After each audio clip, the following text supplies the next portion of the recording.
May the words of my mouth and the meditations of all of our hearts be always acceptable in your sight, O Lord, our rock and our Redeemer. Amen. Amen.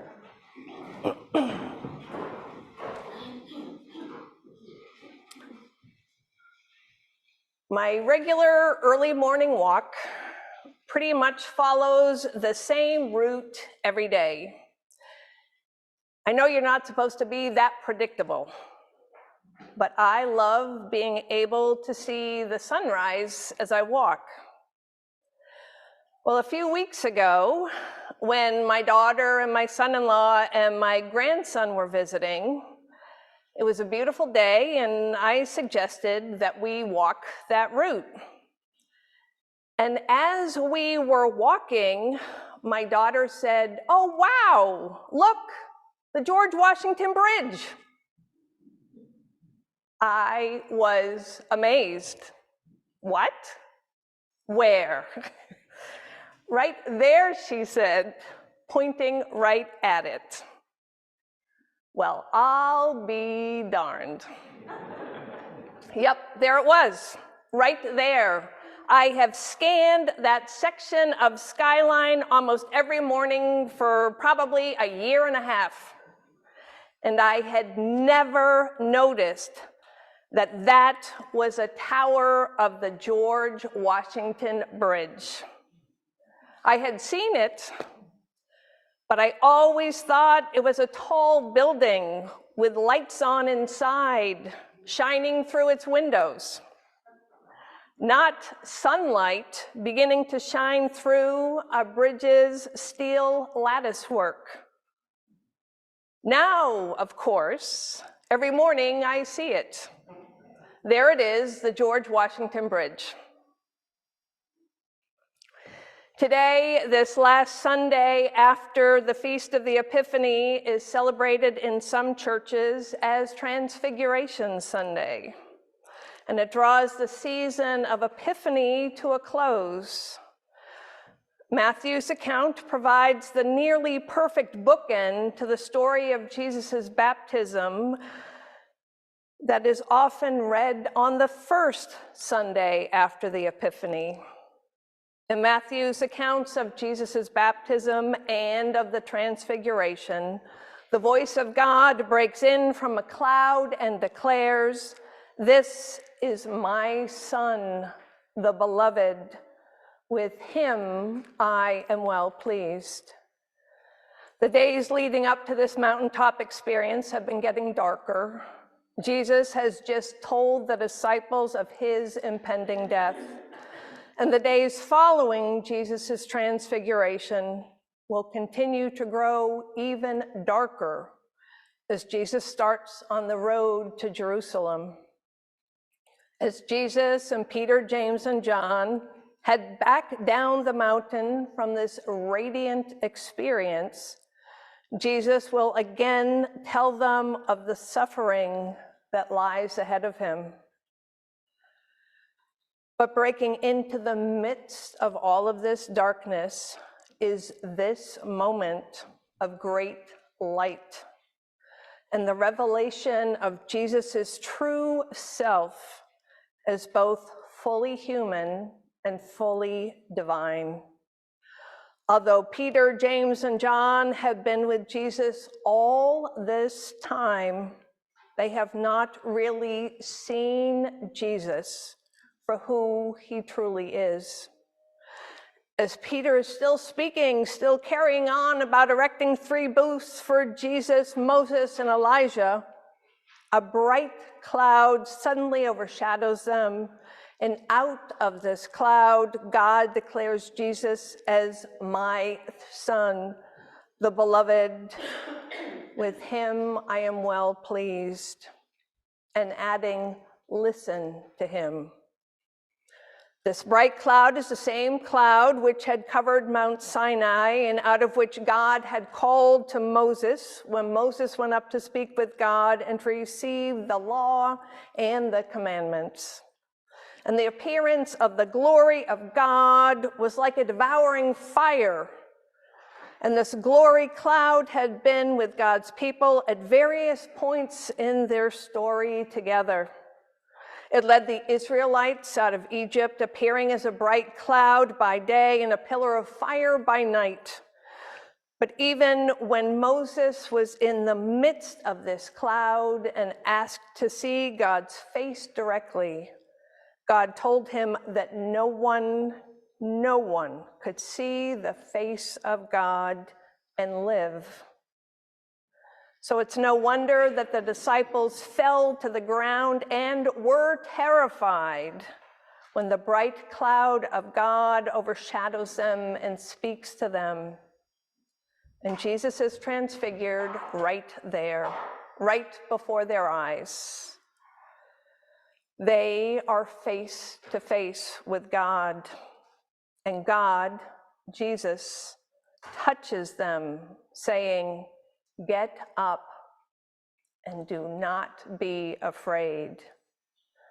And yet, after this incredible experience of the glory of God revealed, they look up to see Jesus himself alone, and he orders them to tell no one about the vision until after the Son of Man has been raised from the dead. And they walk back down the mountain, about to begin their journey to Jerusalem, where Jesus will be put to death. Even though they can no longer see Jesus' radiant glory, it is still there. God's glory is still being worked out. There is more going on here than meets the eye. Jesus may be betrayed, put to trial, crucified, but the story will not end there. There is more to the story. No matter how dark things may look, God's glory is still being worked out. After today, it will be a long while before I can wear this stole again, for we will have the seasons of Lent, and then Easter, and we'll have Pentecost and Trinity Sunday. So this stole, it'll be a while before I can wear this again. And people often ask me about this stole, and I reply that it is thanks to you all. You all had it made for my installation as rector here. And it has St. Mark's cherry blossoms, allium, I had to learn that, iris, and lily of the valley, and bunnies and butterflies, of course. We have all of these here in our gardens at St. Mark's, and some of them in the yard at the rectory. And the bulbs from which these flowers spring, and the bunnies and the butterflies, all represent new life. Even when the flowers die, and we cannot see their bulbs buried in the ground through the winter, there is more going on than meets the eye. God's glory is still working. Well, there's something else about this stole. You all were very, very clever and full of surprises in thinking about this. Sometime before my installation, my daughter asked for some of the fabric remnants I had held onto from previous sewing projects that I had done many, many, many years ago when she and my son, her brother, were little. And I had held on to the remnants to use for future projects. So I gave her a few various remnants that I still had, but she never told me that it was for this. So a few of these fabrics actually came from me. From large bolts in a store, they became a flower girl dress, Halloween costumes, Maid Marian's dress and cape, Robin Hood's cloak, and then pieces of Valentine's.